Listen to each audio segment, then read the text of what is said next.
Welcome to the Intimacy Lab. I'm Michelle Renee, an intimacy guide, surrogate partner, and professional cuddler. We're here to talk about intimacy in a much broader view than what you probably think. Most people think about intimacy as sex. We're going to break that apart here. Welcome to the lab. Hi, everybody. Welcome back to the Intimacy Lab. I'm so excited that you're here. I don't do these very often. So, Jamie, you brought me back out of my cave of like rarely doing these. But the idea of meeting you in this different space was so stinking intriguing to me. So, I like bringing people out of their caves. It's a skill I have. Well, I feel very, I don't know, I'm having a little fangirlish moment here because, so I knew a lot about you. I think you knew a lot about me too before we met, but I knew a lot about you because we know people. One of the therapists I collaborate with is friends with you. Very good friend of mine. Yep. I have other people that are intertwined with each other. I read Dissociation Made Simple. Loved it, added it to the Cuddlist training because I thought it was really a great, if you're working with people, you should know a bit about dissociation and be able to kind of normalize it. What else? I'm super intrigued about a lot of your religious writings, but I haven't got there yet on my list of all the books I'm reading because I've kind of paused my book interest. I'm really in podcast right now and I have to wait for that to come back. Okay. But yeah, I just heard so many cool things about you. Everybody that I know that knows you just talks about you a lot. And so I met you. I'll let you say whatever you want to say about me, but I met you finally. Yes. At the EMDR conference in Anaheim in September. We're blessedly placed together. Happy accident. We were neighbors. It was so. We had a lovely little cohort of queerness. I just want to say, like, it's beautifully put. Yeah, because Jamie was there. The book Queering EMDR was launching at the conference. Cuddlist is a very queer owned and run company. And so for us to be next to each other, I don't know if you identify, I'm pretty sure I could answer this for you. I don't know if you identify as a misfit, but I definitely, as the touch people in a talk therapy space, we are totally the misfits. And so it was just kind of nice to have like our little Misfit Alley. Well, yes, I definitely, Misfit Alley. That's a great podcast name right there. I definitely identify as misfit. And what made that connection even more special is I've long been this rebel misfit person in my field, in my professional field. And even in the EMDR space, which can be a little more open to somatic things, I am a pain in the butt to a lot of people and ask questions and say things that are definitely in Misfit Alley. So it was particularly special to be there, not only because my company was launching Queering EMDR, a compendium anthology of different queer experiences of EMDR therapists. Well, no, I should say queer EMDR therapists. You know what I mean.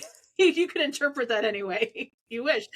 But just to have this great community right there on Misfit Alley made it for a special conference for me. It absolutely did. It absolutely did. And that's something that I'm drawn to when I meet a therapist. If they're a little rogue, then I'm like, we're going to be friends. Like we're going to either work together or just hang out together or whatever that is. Right. In the misfit realm of EMDR, I don't know if we've actually talked about it. You've probably heard about it. I've been holding a client through EMDR sessions with their therapist in person. Whenever I'm in their town, I get to join them for their session, and it is intense. It is magical. It is, as much as it's intense, it's easier for me because like I'm used to holding this client in a one-on-one space, and when the stuff comes up, I don't have to hold it all by myself. It's so nice to have their therapist there. And so one day there's going to be a case study on it. So hold on tight. A lot of wise people have said we can heal in community. So that feels like a very good example of that. Yeah. It's almost like what I would consider a weird version of psychedelic therapy, in that you go to such an altered mind space that it's super cool. So that's fun, and talk about like pushing the limits of what the general EMDR community, I assume, would say, because it's not my world, but I will say that is the conference where I've never been asked more, but what's the science? I've never been asked more. I have a lot of feelings about that question. I know you do, because I read your stuff. Well, I wrote a piece recently called Therapy is Not a Science. And I say this from the place of I am not anti science, I am anti scientism. And that is a word that a religious scholar, Houston Smith, put out. He wrote The World Religions. It's a great text that we read as interfaith people. And it acknowledges the same thing, that if science gives us valuable inquiry and knowledge, and by science, I think what the people at the conference were asking you is, what about the hard science, the empirical, the things you What's can the measure research? with numbers? But even what's the research? It's like, whose research and what forms? Because qualitative research, which is designed to more capture lived experience, case studies, this can be research as well. Unfortunately, especially in EMDR world, which has had to work hard to legitimize itself because it seemed weird as all get out 30 some years ago, most of the Western mainstream. It's not weird. I will die on that hill. It's how Western knowledge and the mind perceives it.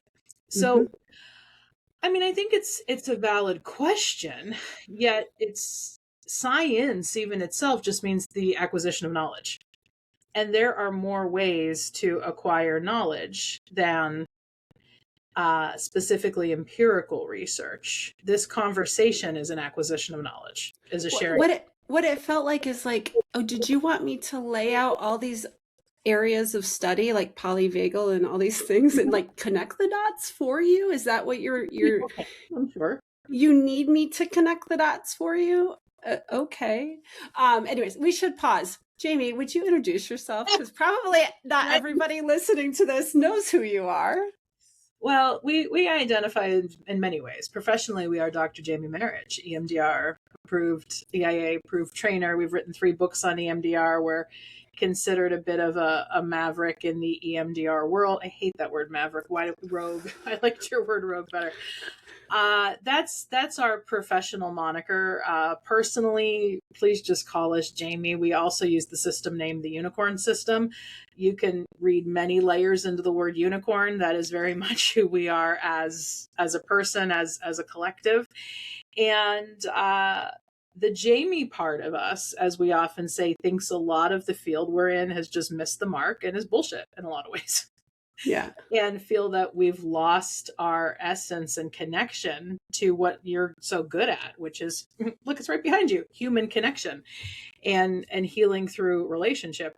And another hat or horn, so to speak, that we're wearing lately is we're also an interfaith seminary student right now. We're scheduled to get ordained in the fall of 2026 in interfaith ministry. We're doing a pretty intense program right now that is absolutely filling our soul, in that it is very affirming and very uplifting and does help expand this inquiry of knowledge to not just the realm of things that can be measured, yet also to the realm of things that can be mysterious and maybe not so easily explained by the laws of science. Sure. Well, I will say I don't get to read every one of your Substacks. It's okay. I would expect everybody do. So often they just get left unread in my email inbox because I want to go back to them. But what usually pulls me in is that we do have a few overlapping friends and colleagues that will then repost it. And I'm like, oh, I really better get to that one. Yes. Right. Cool. Akila Riley Richardson, if she shares something of yours, I'm on it. Love it. Yeah, we have a lot of overlap, you and me, that we didn't realize. I think, didn't we decide that we were at Akila's birthday party together and we didn't even realize it? Yeah, because we didn't know of each other at the time. Yeah. So interesting. I love this world. And I hate it. I do too. So I'm going to put out an idea that will rub some people the wrong way, admittedly. But I think doing any work as a therapist, as a helping professional, as a facilitator, as working in ministry, you can develop this sense of both loving people to death and also being incredibly burned out by people and the world. And it is okay. Many things can be true at the same time. Yeah. And I think as I start to like unpeel and discover my own neurodivergence, Lovely. I'm putting together some of those pieces of like the injustice or like these different things that I get very caught up and passionate about. And I see where it shows up in our world. So I'm going to take a deep breath, Michelle. We don't need to go down that road. We're here for fun today. Another episode. No, if I have you on another episode, gosh, the things we could probably do many, because I was actually in conversation with one of our mutuals recently, and we were in a talk about religion, and they were like, I would love to see you discuss this with Jamie. And I was like, yeah, it would be really fascinating to me. So one of these other days, and again, maybe it's over drinks at another. We do it to celebrate my ordination later. Oh my gosh, yes, please invite me. Great, like Jamie's ordination celebration. Yeah, you're Ohio, right? Is that where you're based? In Ohio, right by the PA border. But yes. Ohio. Oh, great. Yeah. You know, I was raised in Michigan, so I'm raised to hate Ohio. Of course, our DNA, yet we can overcome that. May that be a lesson. But I love a good Buckeye at Christmas. Like, anyways. Excellent. Okay. So here's the fun thing, audience, is that when I introduced, I don't remember how it came up that I had a podcast, but you were like, I want to come on. And I was like, I should caveat this. I talk about lots of different varieties of topics. Many of my episodes run into the kind of not safe for work zone. And I don't want somebody doing something and then like regretting that they've attached their name to this thing and la la la. But you were like, no, I want to do this, and let's make it spicy, yes. Right? So we're playing the triple X box of We're Not Really Strangers, and intrigue. I can't not fully disclose. We have pre-selected our questions out because we are both professionals. And this is the one box that I get a little, every time I touch it on this podcast, I do kind of weigh my own privacy. And I am a very open person. Very open person. Talk about that though, because I do a lot with self-disclosure now, being out about my own mental health status. And you could be a very open person. You can be somebody who's committed to the values of self-disclosure and authenticity. And you also don't owe everybody your story. You have a right to privacy. You have a right to it based on context. And so I think we're modeling that here, that even absolutely. As open people, there are certain things in this forum we will talk about, and other things we'll save for the next Misfit Alley at a conference. Yes, absolutely. I am very open, and there's been, and I do, like you said, like I do get to choose we're all in choice, and there are some things I don't need to. I am open enough to hopefully inspire other people to take some chances or explore new areas of their life. But there are times I re-listen to my own podcast and I go, did I say that? Oh, there's people that come up to me that like know me in community and stuff, and they like mention something and I'm like, did I say that on the podcast? Oh my. Like, yeah.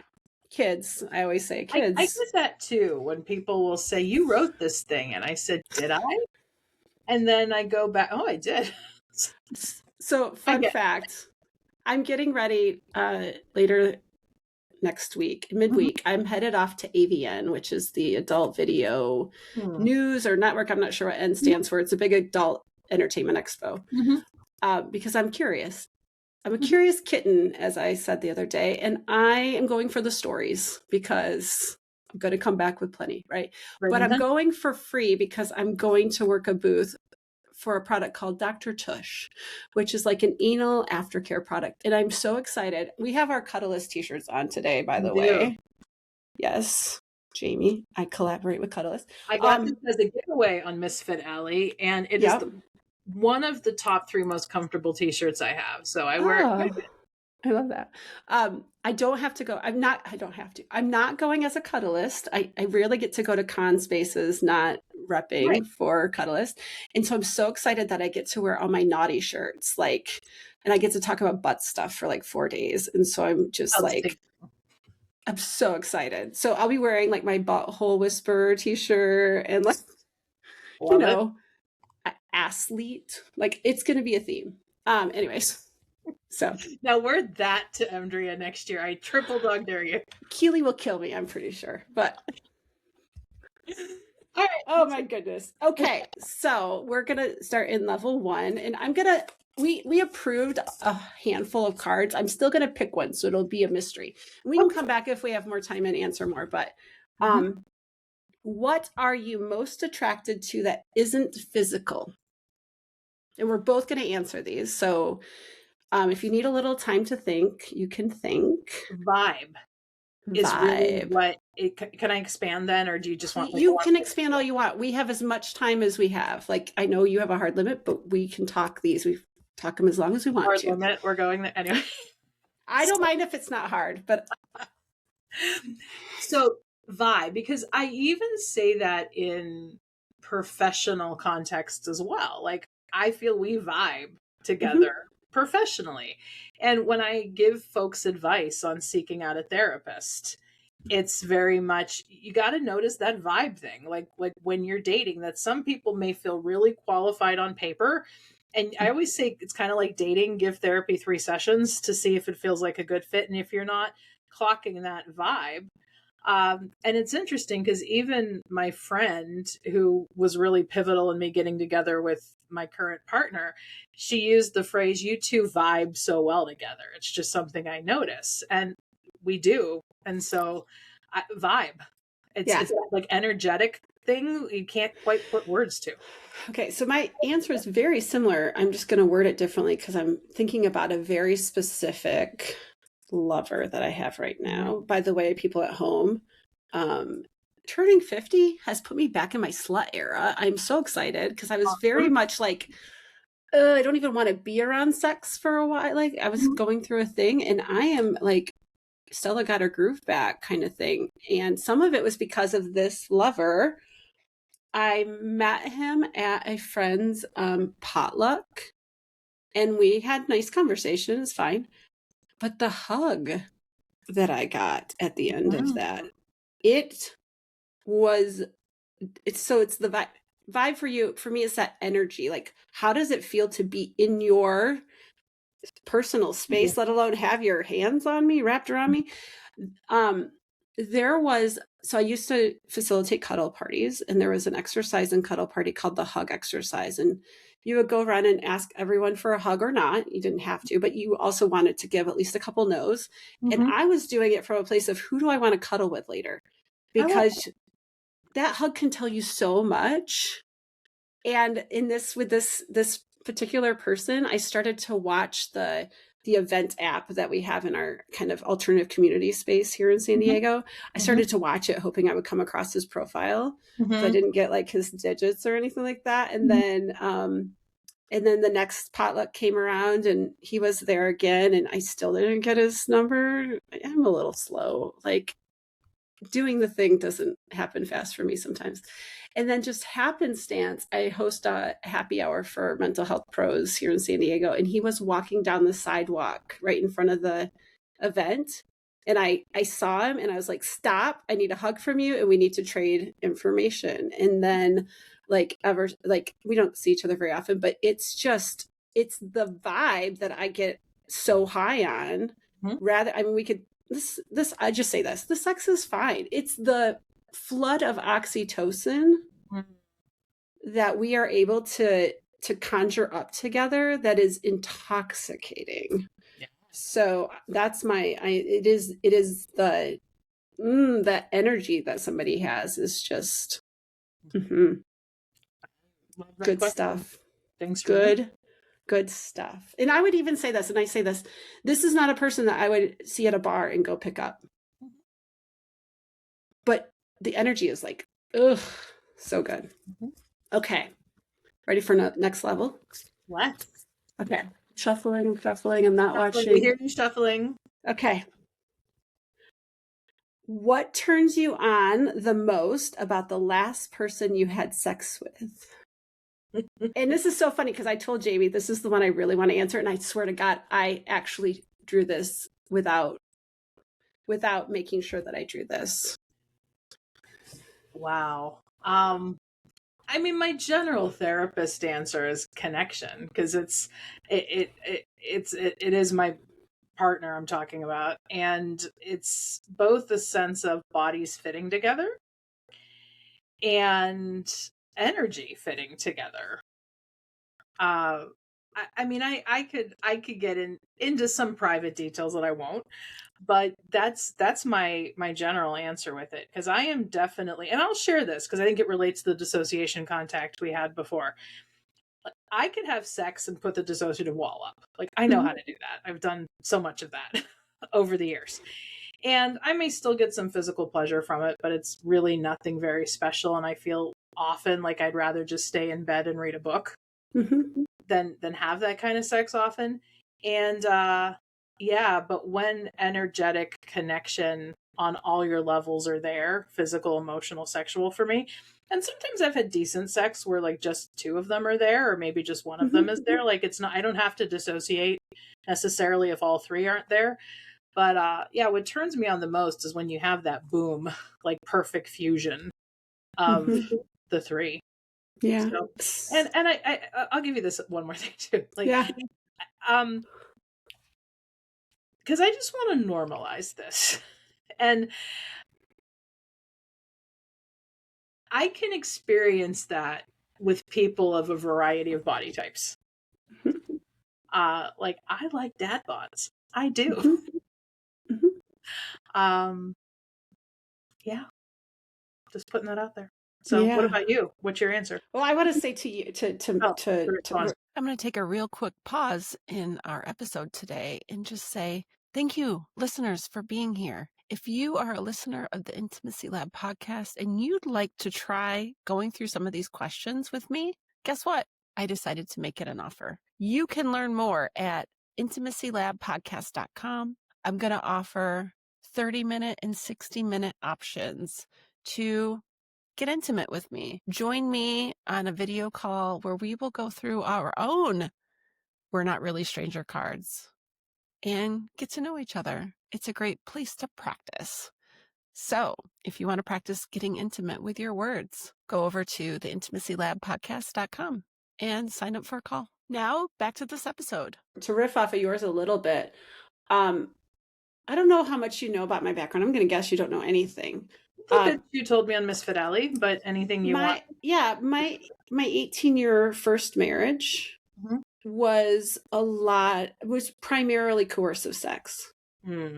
Yes. So I remember towards the end of our marriage, which was actually the best part of our marriage, I remember the first time I wasn't dissociated during sex. I was like, wow, I'm actually present. Which is such a, like, it's a sad thing to think about. There's a little grief there. Yes. But then at the same time, like, I remember having somebody compliment me about how present I am during sex. And I was like, boy, if you knew where I came from. Right. But it's, I just wanted to say, I totally get the dissociation of and getting through sex. And on this, I do have to have a sense of safe enough to be present during sex, for sure.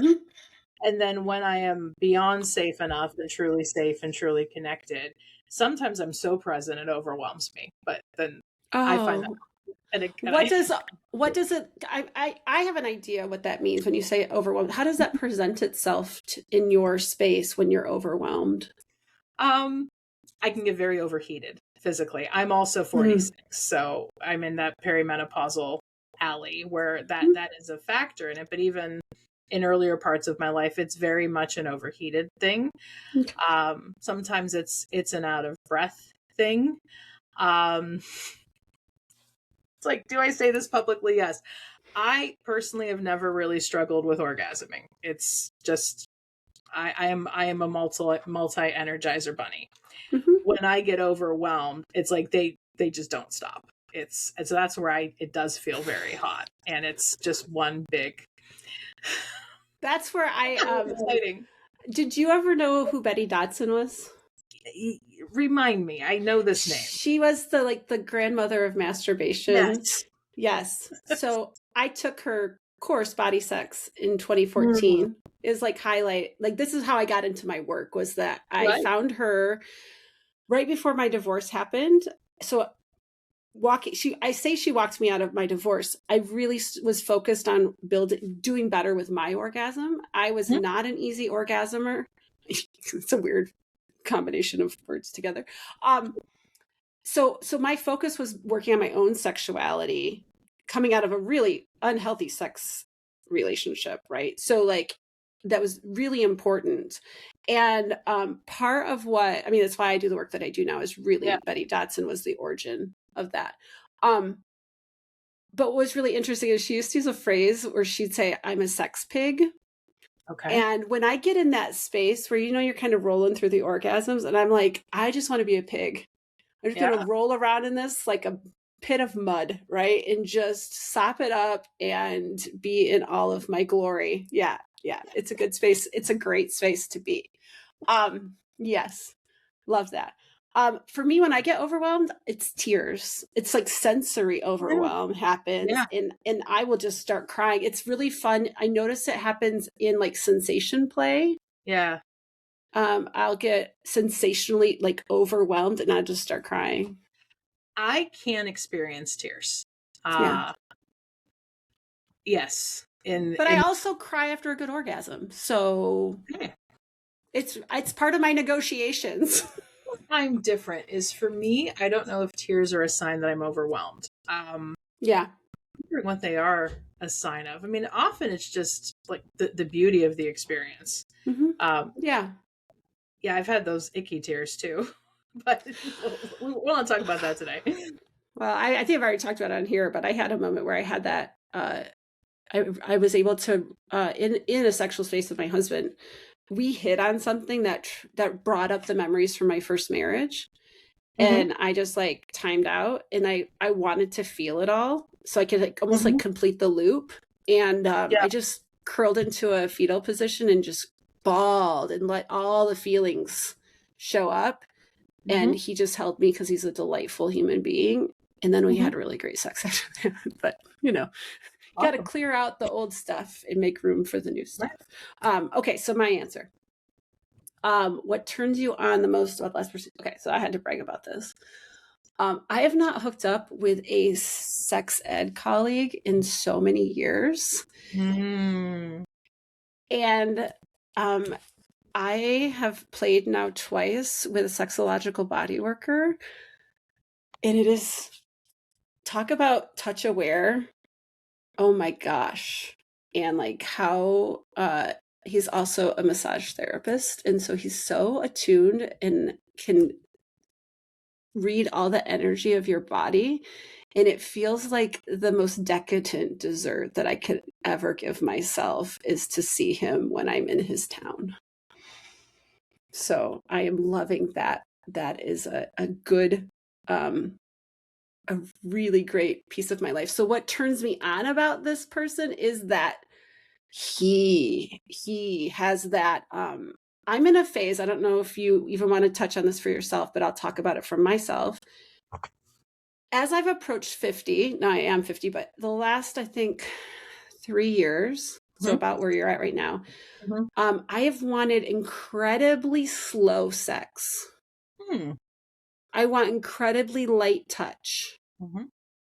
And that is not how I've always been. And I don't know if it's that I just tolerated a lot of wide varieties of contact. And now that sex has gotten a little more complicated and whatnot, I'm learning to fine tune it. It started on a mushroom trip one time where I was like dialing the penetration, right? Like I was tuning a car engine and I was like, nope, a little slower, a little slower, a little slower. And ever since then, I've just really loved really incredibly slow touch.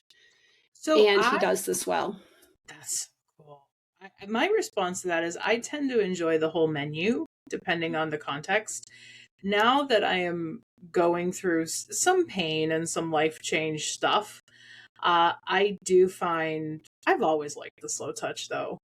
depending on the context, because I like the variety, but I find it especially nourishing now when my body is feeling like a bit of, at the same time, I like a good squeeze and a roughness. And if you saw my back right now, I look like I just had cupping done, but there are these intense bite hickey marks all over my back right now.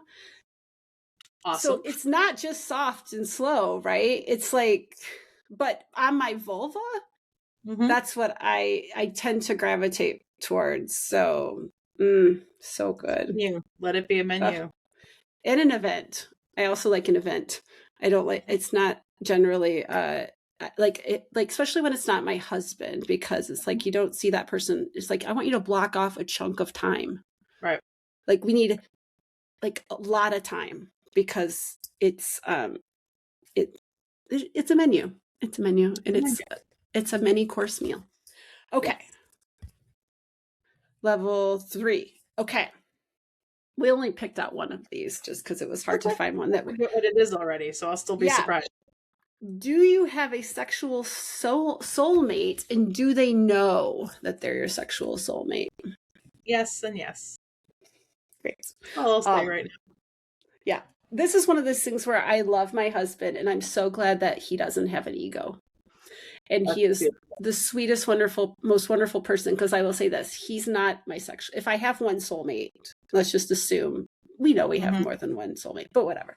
Sure. If I had one sexual soulmate, it is a friend of mine who I haven't seen in years now. But there was a period of years where we would hook up once in a while. And it was like we were built for each other. It like everything just clicked so well, from the sex itself to his anatomy and how it clicked with my body. It was like, to be graphic, like kind of complementarity. Yeah. His penis would hit just at the door of my cervix, right? Nice. There was no, like, it was like somebody else designed this. And it was a very good time of my life. It was a very good time of my life. Yeah. That is amazing. And to the whole thing of soulmates, I don't really like the term, even though when you ask me the question, I don't use it.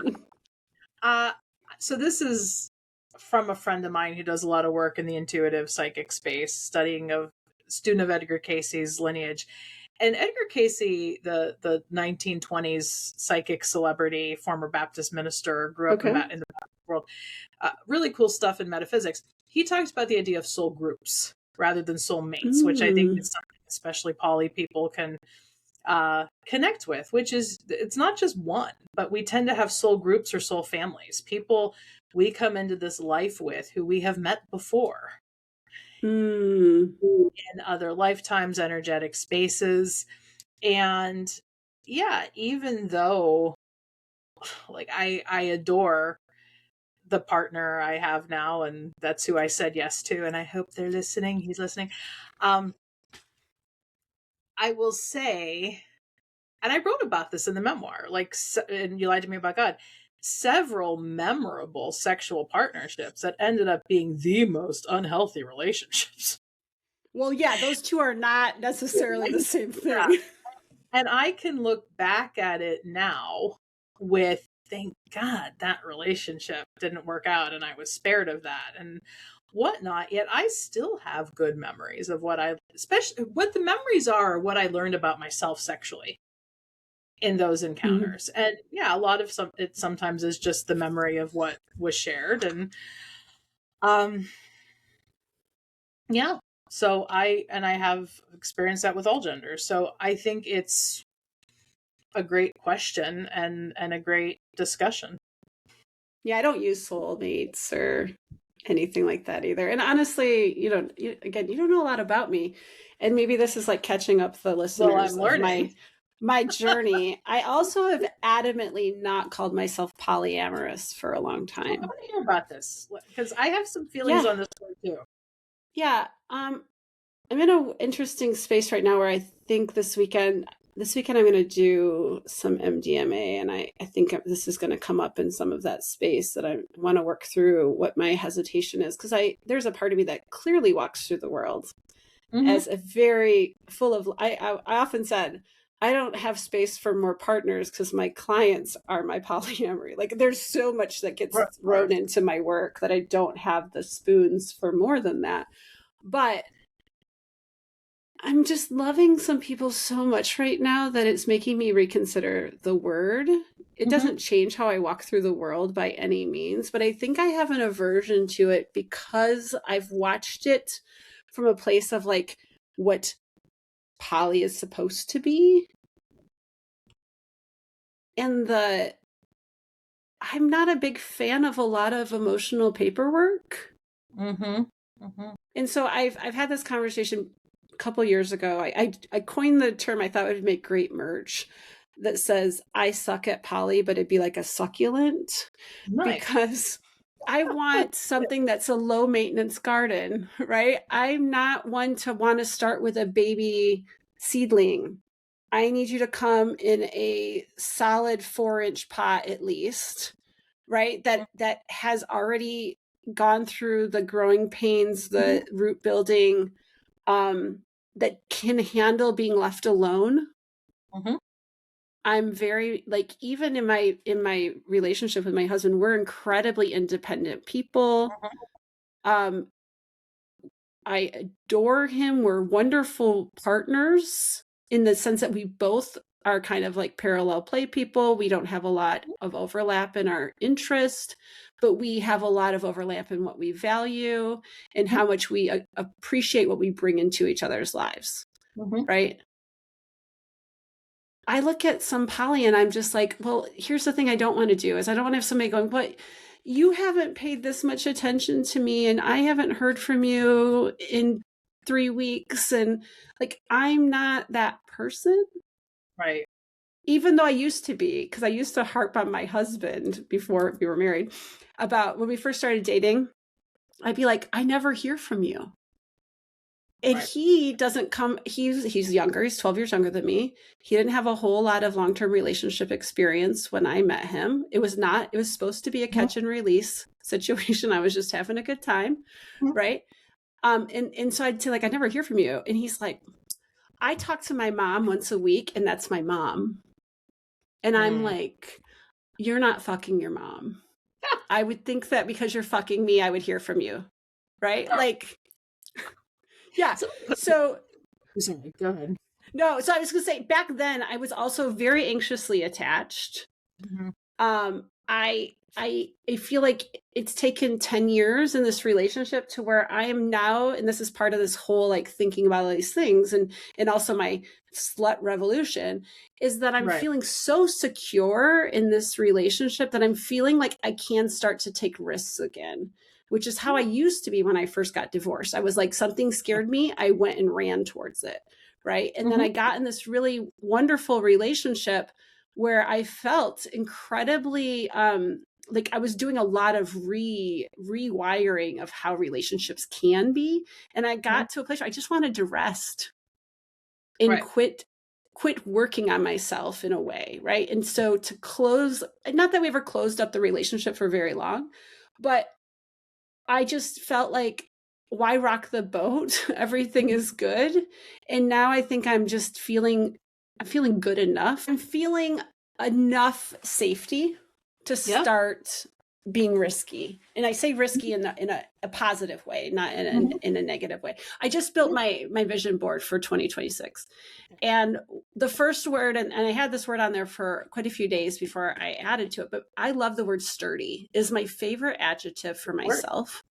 When people describe me as sturdy, I am like, yeah, like I went to Sequoia in the fall and like, boy, do I resonate with those trees. And like, it's my thing. But I added to it the other day. I noticed what I wanted to add was the word risky. And so I put sturdy and risky because it's like an interesting, I feel sturdy enough to be risky.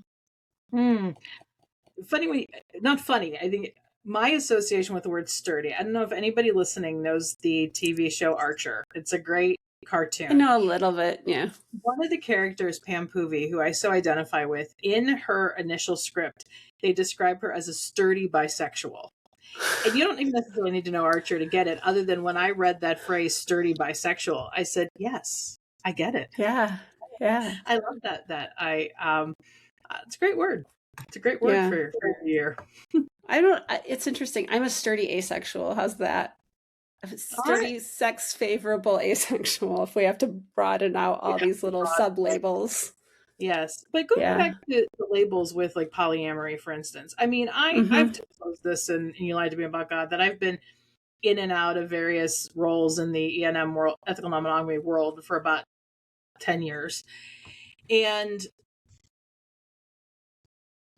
I saw a post the other day that just really spoke to me, that you can conceptually love the idea of polyamory and realize I just don't have the energetic resources to do it.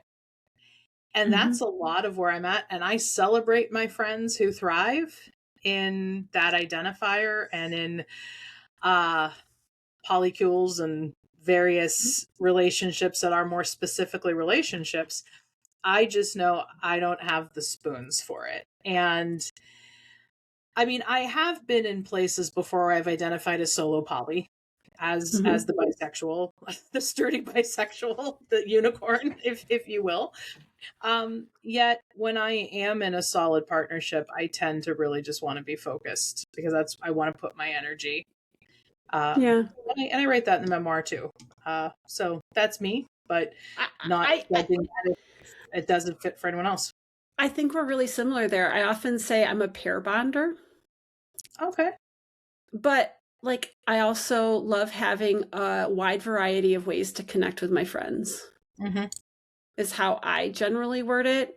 And it's just that if my friendships were like rings of a tree, there's some that are closer to the center of that tree than others. And usually they have the name wife in front of them. Like, I'll say, like, I have my San Diego wife and my Michigan wife and my work wife and my, you know what I mean? Like, there's something in it that's extra. People hear me say that, they go, oh, you're kind of like a relationship anarchist in a way. Yeah, maybe a little bit. Sprinkle of this, a sprinkle of that, if you got to put labels on everything. But I'm a huge fan of doing things the way that they work for you. Yes. And that's where I've been doing a lot of, like, I didn't grow up with healthy relationship modeling. And I get a lot of that from what I read and what I have to look around for it. And so there's this kind of idea that you can be too independent in a relationship. And that makes me go, oh, are we doing this wrong? And I look at Paul and I'm like, we're really independent, but we talk about it. I'm not worried that one of us is holding something back and saying, I'm missing something, because we're so separate in a lot of ways. Because we're also incredibly intimate, emotionally, spiritually, sexually. Like, there's a lot of intimacy in our relationship, even though we're very what is the word, differentiated, which is not the norm that society teaches you. You know, we want to not be all enmeshed, but boy, does Disney want you to be enmeshed. Yes. Right. So yeah, I'm with you. Cool. Yeah. So what else you got, Misfit Alley? I know you haven't, and I want to address the fact that I think it's super fun that we're in our cuddlist gear and we just talked about sex for like the last 45 minutes or so. I love that this is probably the first podcast interview I've ever done, and I do a lot of them, where I got to talk about sex and ENM and EMDR and EMDR. All in the same space. In the same conversation. The views expressed by me do not necessarily express the views of Same thing. The views expressed by me do not express the views of Cuddlist, although they kind of do. I mean, I'm not going to say, I think it's interesting. The platonic touch world has come a long ways in the last 10 years. Sure. Right. And, if we can't, this is how I feel about therapy. If you're with a therapist that is uncomfortable with sex, your therapist hasn't done their own work. Right. And so if they're like putting that in a bucket somewhere else so they don't want to address it in your space, like, that would not be, to me, it feels like not a great therapist. But I think that as somebody working in any kind of intimacy, I feel Right. totally okay in my cuddlist sessions talking about sex with my clients. We talk about it all the time because they know I'm a sex geek and they can ask me questions and we can talk about anything in the space. So I don't have any issue having this conversation with my cuddlist t-shirt on. Beautiful. Love it. Wonderful. Love it. Awesome. And great. I have enjoyed hanging out and can't wait until we get to do it again. I will message you and find out what your conference schedule looks like this year and see if we have any overlap. I doubt it because we're really paring it down this year, but I would love to see you either way. I'm really taking a step back from conference world. I'm still on the fence if I'm doing the EMDR conference this year, just because I'm reprioritizing a lot of things in my life. So same. Yeah. I'll tell you this. I had a moment at Innovations in Psychotherapy where I want to put my energy not into convincing people how interesting this work is, but rather put my energy on the people that are really excited about it too, right? Yes. They see it and they're instantly like interested, curious, want to know more. I'm done trying to sell to the top of the food chain about why, like I want a big stage, but I'm tired of putting my energy in what feels like the wrong places. So I'm right there with you with my work. Yeah. Again, Misfit Alley. Yay. Great. I hope this is like the beginning. Well, I think the EMDR conference was the beginning of a lovely friendship, but I look forward to next time that we cross paths. I do too. Thank you, Michelle. Thank you, Jamie. Thank you for joining us. If you'd like to comment, pose a question, or learn more about the guests often featured on the show, visit us at intimacylabpodcast.com. Please also take a moment to review us on your favorite podcast app. It's one of the best ways to show your support. As for me, you can find out more about my work at meetmichellerenee.com, as well as on most social medias at meetmichellerenee. Let's connect again soon.